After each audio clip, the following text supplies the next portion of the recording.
Hey friends, this is Tina joining you guys again. Have you been watching any TV recently? If you have, you've probably seen something like this.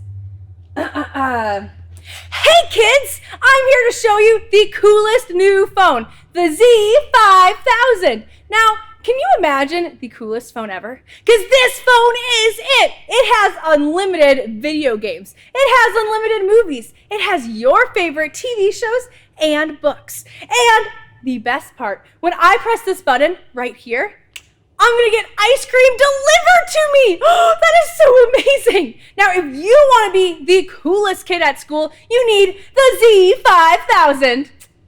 Okay, pause everyone. If you've watched any TV, you've probably seen a million cheesy commercials like that. And what are commercials trying to do? They're trying to tell you that their product is good. So they want you to believe that you need it in your life. Have you ever told your mom or dad that you needed the newest toy that was on TV or the newest piece of technology like hoverboard or phone? If you have, you've probably been kind of influenced by what you've seen on TV because things on TV are trying to convince you that you need those things. They're trying to make you believe that you need that in your life. And it's not just TV that we see ads and commercials on. We hear it on the radio. We see it all over social media if you're just scrolling. We see it if you go in the car with your family and you're just driving around and you see a giant billboard. That's an advertisement too. We are constantly being told to believe different things. But how do I know what I should actually believe? That can be kind of hard sometimes. And should I believe every single thing that I see and read? Definitely not. We talked about trust a couple weeks ago. And just like trust, I can't believe every single thing I'm told and that I'm shown. So how do I know what I should believe? Well, the first step is looking at the source of it. If your best friend tells you something or a total stranger on the street, who are you more likely to trust? Probably your best friend. You will more likely believe them. But even the people that we consider super trustworthy, we can't always believe everything they say because they mess up too sometimes. Now, who was the only person who's 100% trustworthy? Guys, we gotta learn to be louder the first time I ask something. Okay, who is completely trustworthy? What is his name? Jesus, yes.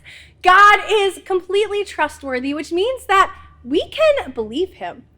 But what happens when I struggle to believe him, when I have doubts and I'm not sure that what he says is true?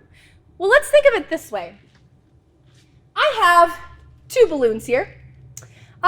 Which one has air in it? Point to that one.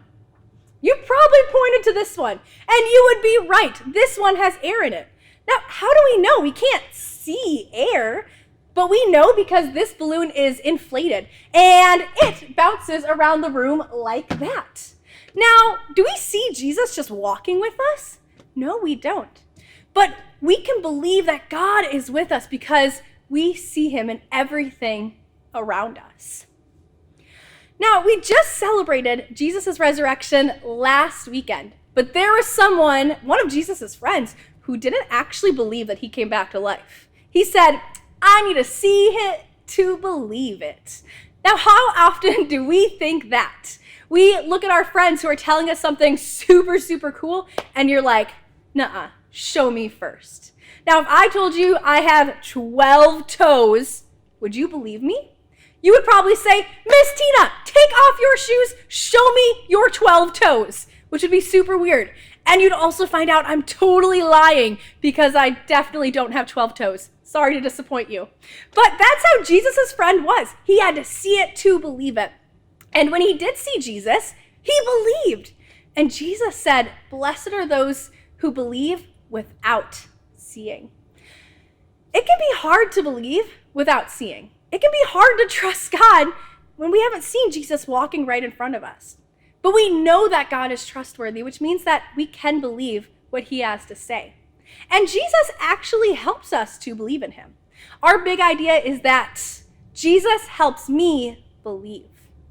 Now, the rest of our lesson talks about how Jesus helps us to believe, even when we have major doubts and we're struggling to believe and follow him. You can find the rest of this message on our website on the kids page. Hey, guess what? My ice cream was delivered. This is wonderful. I'm so glad I bought the Z5000. Now, I hope you all have a wonderful Sunday.